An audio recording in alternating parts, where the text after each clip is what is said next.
At this point, I may have classified documents at my own house. We've now learned that Mike Pence, along with President Biden and former President Trump, has classified documents at their home. These three cases are not the same, but what is the same is classified documents, classified materials seem to be finding their ways into the homes of high-ranking government officials, and I don't like that. And I don't think that you should either. In the case of Donald Trump, we know that there was this huge fight. The National Archives has been trying to get those documents back from Trump. He claimed they're his. He claimed he declassified them so that way he can take them home. He even claimed that he didn't have to turn them back over because they were his. And wrong answer. They are the property of the state, which is why we have a special counsel investigation going on right now, because Donald Trump refused to give them back and lied about it in the process. He fought the Justice Department by trying to get this special master appointed to review whether he could or should or would be able to retain these documents. There is a clear pattern from Donald Trump that suggests there was some type of malevolent intent to retain these documents. Now, moving on to President Biden.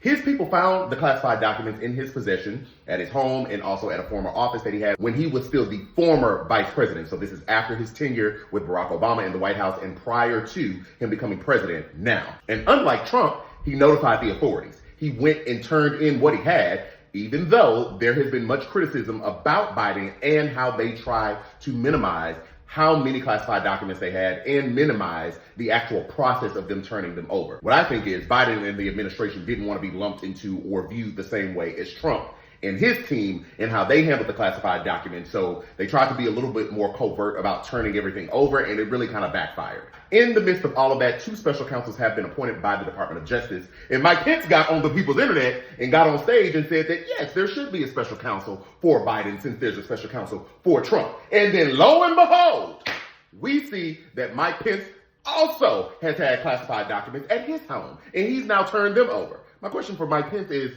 should we get a special counsel for you as well? I say if it's good for the goose, then it must be good for the gander. And a special counsel should be appointed for that as well, so that we can ensure that there is equity and fairness in the way that each three of these cases are being treated. Now, obviously, Mike Pence and President Biden have not acted in the same way that former President Donald Trump has acted. So if charges get brought on Trump, that's why. Because he intentionally has lied and withheld the information when it was requested from him. And shout out to the Department of Justice for appointing those two special counsels. There's been much criticism as to whether we really needed a special counsel for the Biden case because he has been so forthcoming with those documents. But I say for the interest of fairness and the interest of looking and portraying yourself to be above board, you have to appoint a special counsel. So I expect them to appoint a special counsel for Mike Pence as well. So shout out to the Justice Department for not playing politics and doing their jobs. Speaking of shout outs, I'm now on Cameo. You can now book a specialized shout out from me, whether it's your birthday, your anniversary, whether you need a little encouragement and need Quentin to come spread some joy and brighten up your day. Baby, you can go down to the Cameo and go ahead and order your personalized message from me. I can't wait to spread a little joy in your world. But back to the classified documents. This really speaks to how we are transporting, how we are transmitting, and who has the property of the classified documents when a person is no longer in positions of power. Congress is investigating and looking into this. The Senate is actually going to be talking to the DNI, the Director of National Intelligence, about how in which classified documents are handled and how they have been retained in these high-ranking officials' possession.